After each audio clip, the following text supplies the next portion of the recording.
Hello, everybody, and welcome to episode 62 of the Our Weekly Highlights podcast. My name is Eric, and we are very fortunate to have Mike come on back for a second episode, and I think he's here to stay. So, welcome back, Mike. Thank you. I'm glad I made the cut to week 2. It wasn't a hard cut for sure. We're obviously thrilled to have you.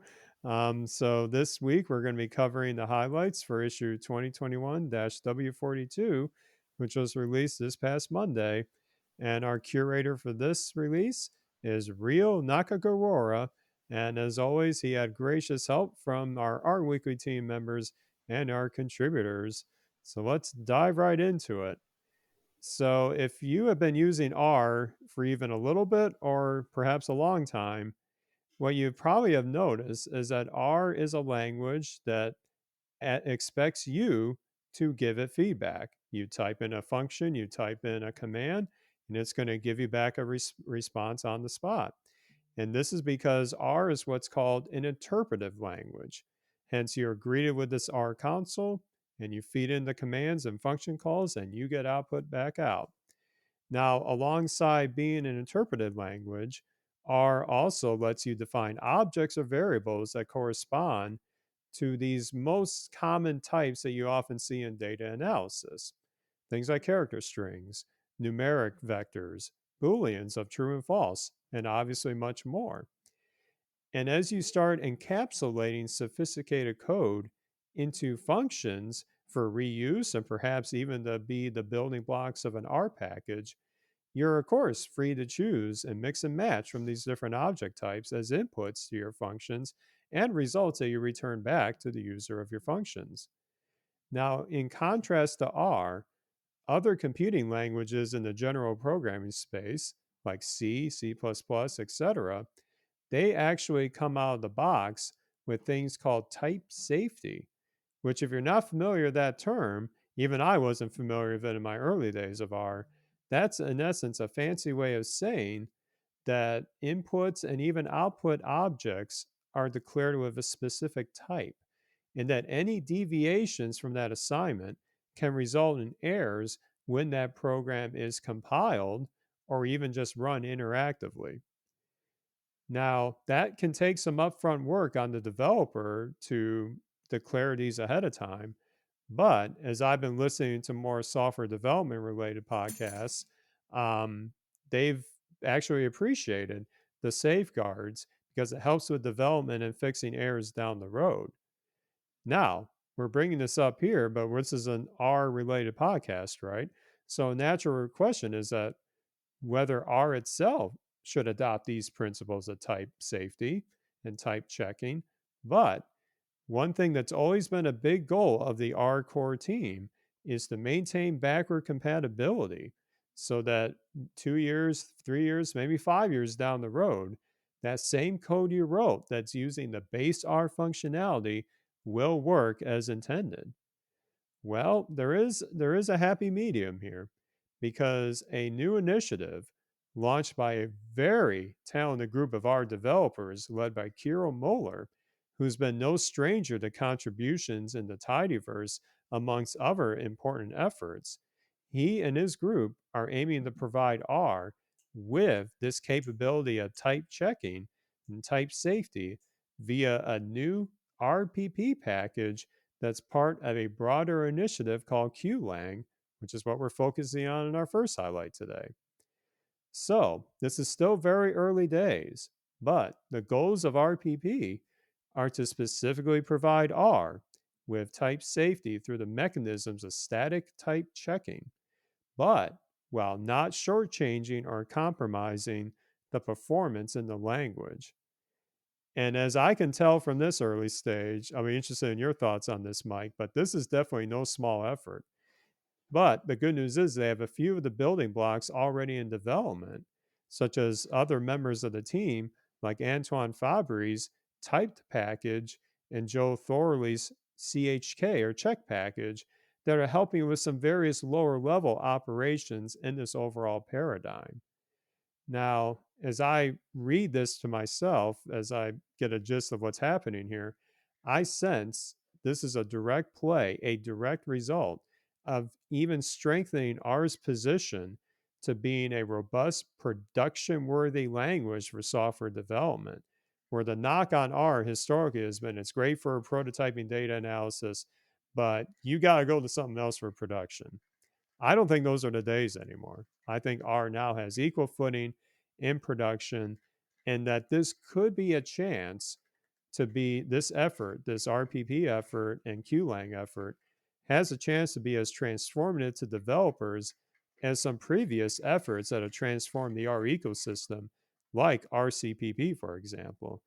But, Mike, what are your thoughts on what this initiative can mean in the big picture and what it reminds you of? This post, really blew me away, and it took me probably a couple of read throughs to figure out exactly what they were doing, what they're trying to accomplish there. I think it reminds me a lot of, as a SQL developer, the way that you have to declare variables in SQL. You have to set their type before you can use them at all. And as I try to draw analogs for myself to understand exactly what the group is doing here, I'm very glad that I'm not one of these contributors on this project, because I am certainly not versed enough to speak on this subject or to contribute to this subject. But it's phenomenal to watch along and see what they're doing here. It blows my mind that they would be able to implement this sort of type checking without causing any detraction to performance, to be able to do that with the same amount of performance. And exactly like you said, it's again proving that R is a production, quality language for building production software and for actually deploying data science solutions. I think every single day we wake up to a new story that kind of debunks the myth that R can't be used in production. It can only be used locally for analysis. So every time I see an article like that, it fires me up. It just gets me more on the bandwagon of being proud to be an R user. I think one of the beginner friendly things probably about R is that, we typically don't have to do this. We can take it for granted that R determines the object type itself, right, as an object oriented programming language. But this can definitely get a little tricky when you start getting deeper into R development and trying to understand the difference between S3 and S4 classes, methods, all sorts of types of things like that. And this is something that I've definitely attempted to get better with as I've dived deeper into developing R packages, right? Because I want to make my error messages as intuitive to the user as possible. You know, Yes. Obviously, if the user inputs a variable that is the wrong type, hopefully somewhere along the way, base R might kick in and spit out an error message. But I would like to give them something a little bit more intuitive right up front before it even hits any of my actual logic, to tell them, hey, this is the wrong input type here. So I typically read a lot of source code from the Tidyverse and Tidy Models team when I write my packages, because they do an awesome job of writing error messages that provide feedback to the user when the wrong type of input was supplied. Right. And I think they do a better job of that than base R. So a lot of this is definitely over my head, admittedly, but I'm very excited to see where this goes. The team that's working on this are absolute stars in the R ecosystem, and some of the work that they've developed, it's work that I use every single day. So really excited to follow this along, and glad that it made this week's episode. Yeah, and the fact that in this admittedly early stage, they're putting this out there now so that we can provide feedback and real-time testing of these ideas is only going to strengthen the capabilities of this package and overall suite of tools. So I came into R even after things like RCPP have been established. So it's rare that I get to see some of these initiatives happen from the start. And so I'll be keeping an eye on this. And like you, Mike, there a lot of this is over my head as well because I'm a consumer mostly of a lot of these more lower level features. But I think as I start to get better at developing production code and thinking about these issues that may not necessarily happen when you have an interactive data analysis, it's great to see that there will be an R compliant way to enforce some more strict checks, some more robust principles to just strengthen my abilities, but I can opt into it when I'm ready. I'm not forced to do it. And they even have ways in this current package to turn on and off the checking on the spot so that if you're in development, you can have it on. When you release to production, you've already solved all the issues.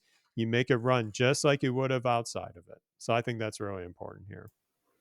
Absolutely. And I think maybe you made a good point before at the fact that they are putting this out in the open kind of at the beginning of this project allows us to, hopefully test this and help them out along the way. And I think that's a great way, an underrated way to contribute to open source is to potentially try to install dev versions of packages, right? That's an easy way. You don't actually have to make any sort of contributions or changes to the source code. You can just install dev versions of packages and try them out and test them first for the person who put their blood, sweat, and tears into trying to either develop a new package or to get to the next version 2.0 of their package. But they want to make sure that it's stable and robust before it goes out to the world. You bet. Yep. So I think you and I are both very interested in this, along with, I'm sure, many others in the community as this begins to take off. So we'll keep watching this space, as they say. So, staying with the development theme, our second highlight is also bringing an excellent use case of having choice in open source and the ways we develop our code. So, a lot of times we, of course, have the choice of languages to use, of packages to use, but we also get a choice of what the toolbox has that we use to develop code, packages, much more. In my projects that I've been working on lately at the day job, I'm often harnessing multiple languages. As much as I wish R could do all the things, as they say, I sometimes have to venture out into other frameworks and connect with integrations to other systems. And so having that ability is a huge plus for me. But also, alongside that, is a choice of which actual integrated development environment I use to create the code, whether it's in R or other languages. So, for myself personally, in the last year, I've been experimenting with Visual Studio Code in some of my projects, especially within the space of creating custom development containers via Docker, as well as some other basic development in Python as needed. Now, VS Code, for those that aren't familiar, VS Code is the IDE that's produced by Microsoft, which has its roots in another project called Atom that GitHub had launched. It does not come in with built in R support, unfortunately, but VS Code has a very robust extension system, and the R extension in particular, led by Yuki Yuda and Kun Ren, has come a very long way since its first release. And now we're starting to see others share their practical experience with developing R code in Visual Studio Code, such as data scientist from ThinkR, Sebastian Rochette, who wrote a very practical and objective post on his blog about his experience with VS Code from the perspective of a longtime RStudio user. And what I really like about Sebastian's post is that he starts with trying to demystify some certain stumbling blocks that can occur, such as what do you actually do when you want to start using VS Code with R? How do you start? What do you need to download? And so Sebastian gives a very straightforward guide on setting up your environment with the key extensions needed and answering the most common issues that you might experience, such as auto completion of code, integration with Git, some recommended key bindings, and that only scratches the surface. And as someone who's been developing with both RStudio and VS Code within the last year, I definitely resonate with many of Sebastian's remarks at the end of the post regarding if you would actually switch to VS Code full time. Now, for me, this is not an either or situation because they both have their strengths and weaknesses, and not every project is going to have the same requirements that benefit from one of these two IDEs every single time.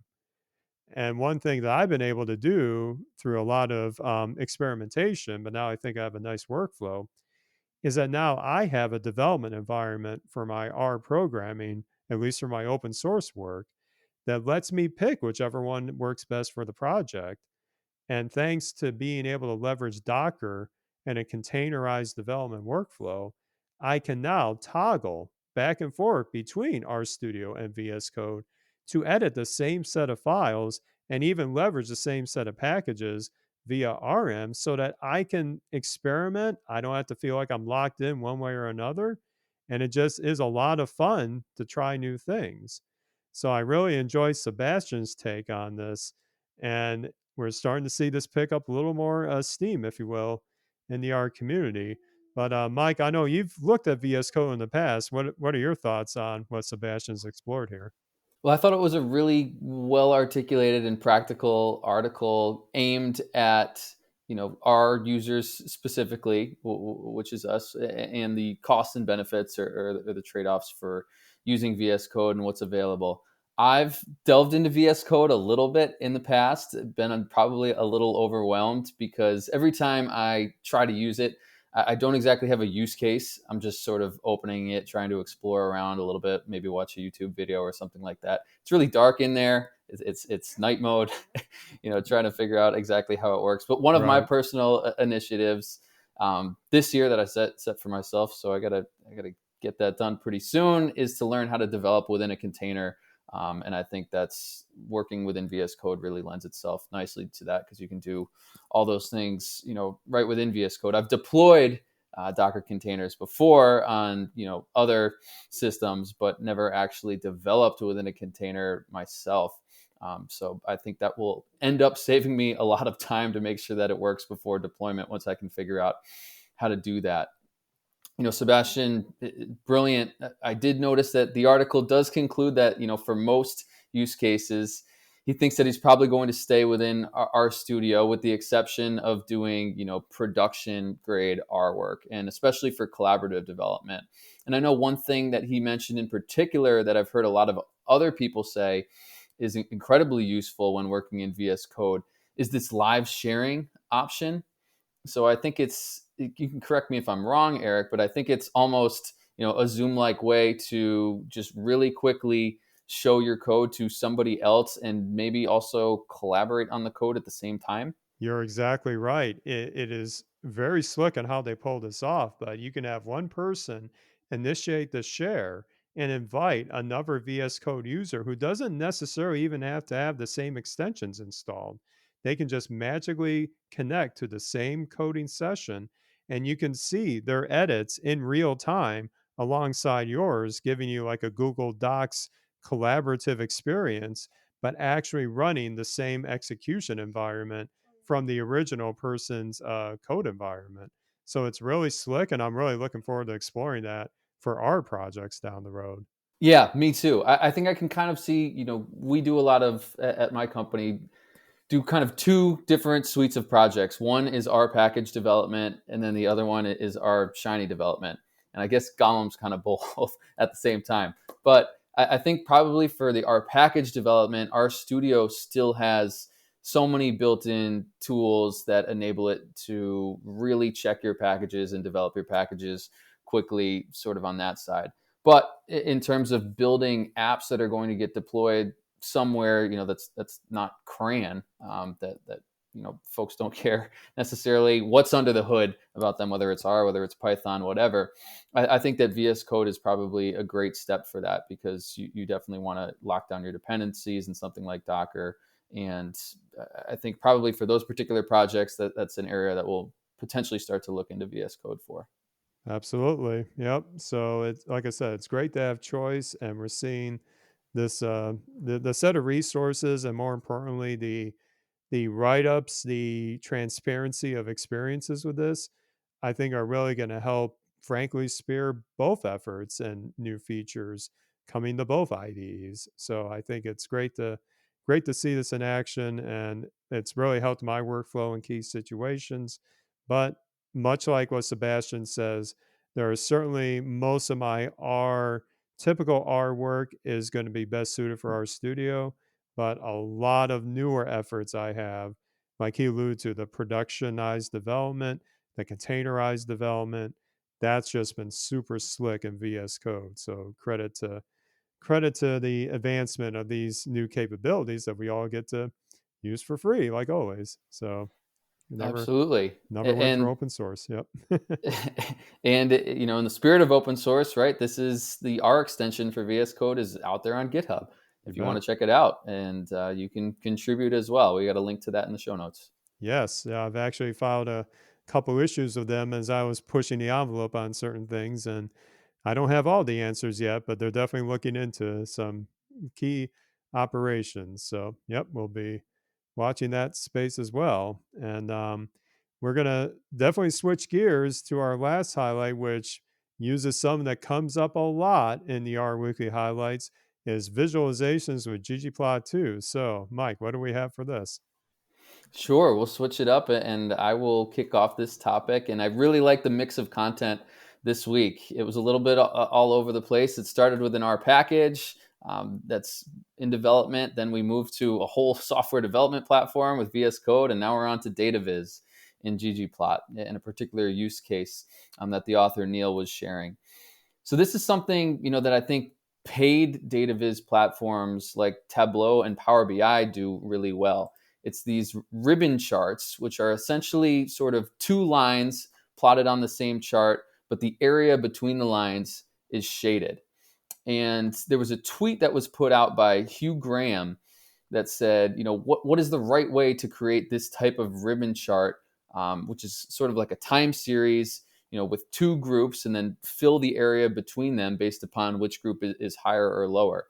And Neil put together a whole blog post answering this question, which is in the show notes on how to do that. And it turns out that it's not super straightforward on exactly how to do this in ggplot. There's a couple little tricks in order to accomplish it that you have to employ in order to get the shading correct between the two lines. So he does a great job of articulating how to do that. And I really enjoyed his post and his write up. It was interspersed with the code and the ggplot on exactly how he was doing it, sort of the issues that he ran into along the way, the backstory about why these issues exist, some GitHub issues of conversations that the ggplot developers had about this known, whether you want to call it a bug or a feature. And he sort of wraps it up with this really nice custom function that he creates that you can copy and paste right into your R console and run, and it does all the heavy lifting for you in terms of creating these nice ribbon charts. Yeah, that's been it was an interesting read, and I admit a lot of times for my ggplot2 efforts, I don't have to strive as much outside the kind of typical norms of the features that geoms offer you, but I definitely have had some cases where I had to go outside the box a little bit with like the data I'm feeding into it, or even getting really low level with the grid layout system. But there is almost always a way to solve things in ggplot2. Some are more maintainable than others, but I think Neil's approach here is something that could be extended to even more general cases beyond this blog post. And again, it's a great the process of how he arrived to a solution is frankly worth the highlight in and of itself because it can be quite an adventure to figure out the right data layout, the right way to call certain aesthetic features. And so this is a great showcase if you're just kind of curious how do certain solutions get found in visualization. This is a very iterative way, an iterative post to show how that's done. Yeah, absolutely. And as you read it, you realize that it's sort of a surprisingly tricky problem. And I'm going to attempt to, talk about a particular data visualization on a podcast. But really, the difficult part is that the intersection of two lines on a chart doesn't always take place at a coordinate that's explicitly represented in the data. So that's where the shading becomes difficult. How far do we shade underneath these particular two lines? When we go through the process of mapping values from our data frame to values in the ggplot chart itself, those intersections, which bound which fill color gets shown, don't necessarily exist in the data.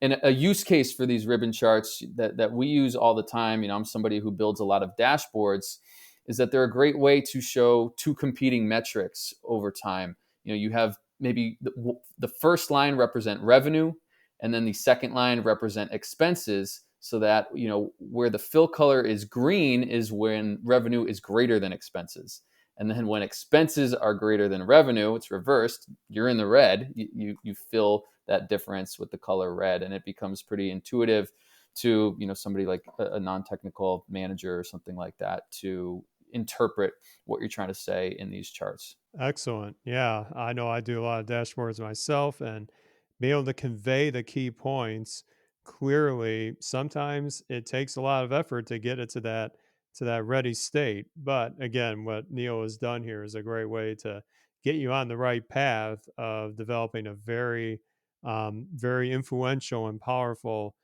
method of visualization with these ribbon charts. So yeah, I definitely enjoy reading that, and that along with all the other highlighted stories that we covered are in the episode show notes that are on this feed. But also, our weekly always has more great content in store for you on top of these great highlights. And a couple of these that also caught my attention in different ways was a great example of reproducible research and data transparency with the Australian shark incidents database, something I would not have expected to have quantified so clearly. But they put the code on GitHub, they put the data CSVs on GitHub to support a manuscript to show these incidents of shark attacks on Australian shores. And then also, I want to send some big congratulations to the new rOpenSci peer review editors, Emily Reeder, Adam Sparks, and Jeff Hollister. I've actually interacted with Emily many times at previous RStudio conferences, and she's been a terrific thought leader in a lot of data science, operational, and practical considerations, especially with data and reproducible research. But I would say that the rOpenSci effort is so solid in terms of making sure code meets a standard of quality, but also very transparent with the review process. So having some new additions, I think, is going to help their team even more so. So what are your thoughts on some other things that caught your eye, Mike? I love this our open sci post, especially. I think that our open sci is potentially doing a lot of the work that the carpentries aim to do, but focus specifically on science, which I think is an area that doesn't get the software development education as much because there's so much for them to focus on education wise in their particular scientific domain. So the work that our OpenSci is doing, I think, is very important. It's very much needed. I think it showcases a lot of opportunities to kind of you know take down any ideas that, hey, we can only use closed source software to do scientific work.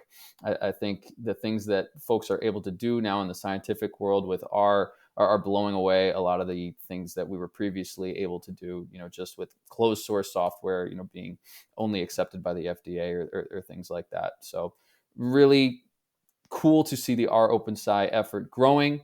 And again, congrats to Emily, Adam, and Jeff. Yeah, absolutely. And there's obviously much more to the issue. We have our usual assortment of new packages released, updated packages, and events coming up in the next few months. So you can find all the links directly in this episode's show notes and just by visiting rweekly.org, and you'll find all of that for your reading pleasure. And Mike, where can people find you if they want to get in touch with you online? Sure, you can find me on Twitter. My Twitter is Mike underscore Ketchbrook, Ketch Brook. And that's probably the best place to reach out. Very cool. I am at the Rcast on Twitter. My Twitch channel is twitch.tv/rpodcast. I always do a lot of fun, interesting, sometimes development failures, but I always have fun learning with an audience, and they've helped me out quite a bit. And yeah, and if you have feedback about the show, don't hesitate to reach out to Mike or myself on Twitter. We're always happy to get your comments, and a special thanks to those that had some great comments for us with the revamping of our format. And yeah, we'll be obviously coming back to you every week. So that'll do it for us for episode 62. And so we will be back with another batch of our weekly highlights next week.